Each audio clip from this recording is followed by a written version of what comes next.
রায়গঞ্জে শুরু হলো ষষ্ঠ বর্ষ অন্নপূর্ণা সাহা মেমোরিয়াল চ্যাম্পিয়ন এবং Dhirendranath Sharma Memorial up cup মহিলা ফুটবল টুর্নামেন্ট 2023। বৃহস্পতিবার টাউন ক্লাব ময়দানে খেলার আনুষ্ঠানিক সূচনা হয়। এদিন 4টি টিমের মধ্যে 2টি সেমিফাইনাল খেলা অনুষ্ঠিত হয়। শুক্রবার অনুষ্ঠিত হবে ফাইনাল খেলা। রায়গঞ্জ টাউন ক্লাবের সম্পাদক অরিজিৎ ঘোষ জানিয়েছেন, আজ মুখোমুখি হয় রায়গঞ্জ বনাম বিহারের দল এবং জলপাইগুড়ি বনাম নন্দঝাড়ের দল। প্রতি বছরই কুলদাকান্তের আগেই মহিলা ফুটবল খেলা হয়। ফাইনালের আগে হবে একটি প্রদর্শনী ম্যাচ।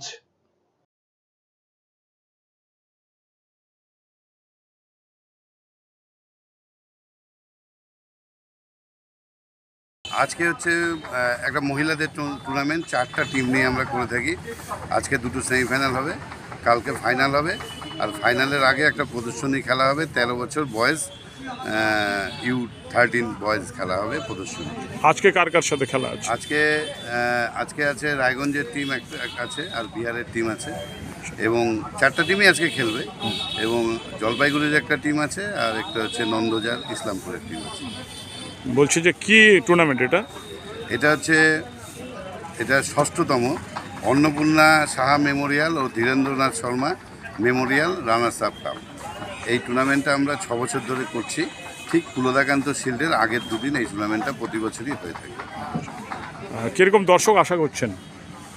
আমরা ফার্স্ট হাফে দর্শক সেরকম না থাকলেও সেকেন্ড হাফে 4,500 দর্শক হয়। বলছি যে কি কি থাকছে এই টুর্নামেন্টের চ্যাম্পিয়ন রানার্সে?